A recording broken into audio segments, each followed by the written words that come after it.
I'm Doug Bradburn, President and CEO of George Washington's Mount Vernon.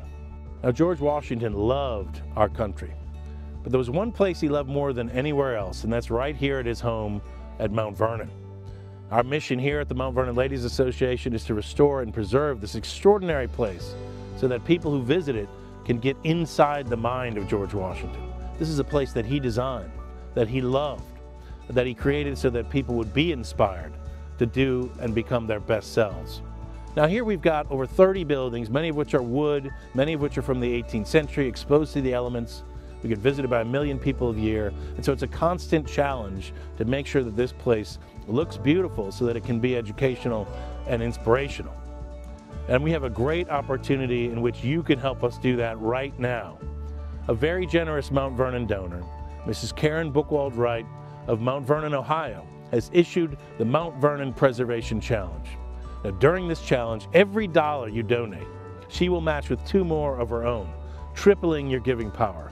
This is the time to stretch. Stretch a little bit and give us as much as you can, and that will be tripled in its impact and our ability to maintain this historic, iconic, important place. Now, Mount Vernon is a nonprofit, that we don't receive any money from the government, and we never will. But we need your support. We need the support of patriotic Americans who want to sacrifice a little bit to honor the great sacrifice of George Washington and help us preserve his favorite place, his beloved Mount Vernon, for future generations. The money raised during the 2017 Preservation Challenge, generously supported by Ms. Wright, allowed our preservation team to do much needed repair work on our original outbuildings, including the kitchen and servants' hall. Last year, while making siding repairs on the kitchen, we determined that the original sill had been removed. The sill is a critical component of the frame that connects the bottom of all the framing members of the wall, and without it, the building is much less structurally sound. Our carpenters fashioned new sills from white oak trees felled right on the estate, but at this time, only about half of the sills of the kitchen have been replaced. Once funds are secured, the rest of the sill work will be completed. In addition to this, we have been repointing the kitchen foundation by first removing a hard cement-based mortar, then refilling the joints with period-correct lime mortar. This work will help ensure the foundation is stable for years to come. The paint was also stripped from 2 exterior walls of the servants' hall. This work helped the preservation team identify areas of needed repair and to learn about the construction of the building. We were happy to learn that most of the 1775 siding boards still survive in place, and we made needed repairs to them and to the underlying frame. We still have to carry out similar work on the other 2 sides of the building. We could not have started these projects without your generous support, and without your continued support this year, we won't be able to finish the work.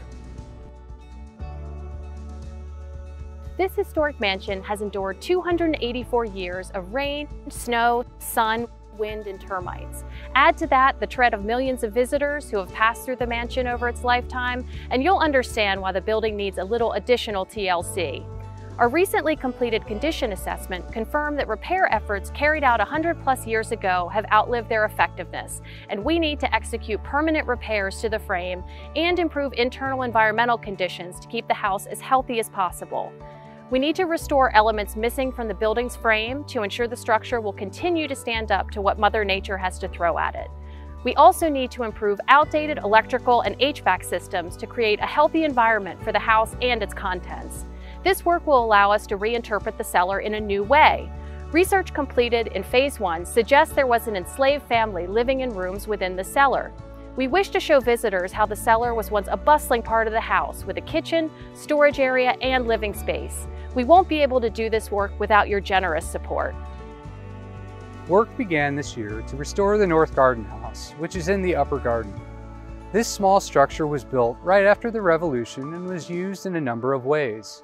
Its primary function was likely as storage for tools and seeds, but for a brief time, it also served as a schoolhouse where Nellie and Washi Custis were tutored. Today it features hundreds of signatures on the inside walls from people visiting during the late 19th century.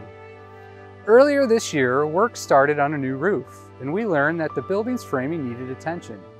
Much of the 18th century framing still survives, but it has suffered deterioration. In order to reinforce the framing and stabilize the structure, a significant amount of work must be done. Additionally, the plaster, which predates the Civil War, requires conservation. We need to complete the framing and plaster repair so that the new roof can be installed and both the roof and siding can be made weathertight to prevent future damage. This work can only happen through your support. In the summer of 2017, a severe thunderstorm centered over Mount Vernon and in less than an hour dumped inches of rain. The soil just down the hill from the mansion could not handle the sudden downpour and part of the hillside gave way in a landslide. This disaster led to a deeper investigation of the entire east slope. It has been determined that the layers of soil are susceptible to slides. If nothing is done, both the slope and the mansion are at risk. While the plan has not been finalized, we are working to ensure the stability of the east lawn and the mansion. As you can see, we have a lot of challenges here at George Washington's estate, but we're committed to making sure that these buildings are preserved at the highest level and that they survive for future generations to learn from the extraordinary legacy of George Washington, America's greatest leader, the father of our country. We're a nonprofit institution that does not receive any government funds, which makes the support that you give that much more important. George Washington sacrificed so that this country could be born. We're asking you to sacrifice a little bit so that you can help us preserve this extraordinary estate. And of course, right now, your gift will be tripled due to the great generosity of Mrs. Karen Buchwald Wright of Mount Vernon, Ohio. Your donation of any dollar amount will be tripled by her generosity. And that will ensure that we can preserve and maintain this incredible place for generations to come. Please give generously, give as much as you can, and it'll have a major impact here. Thank you very much.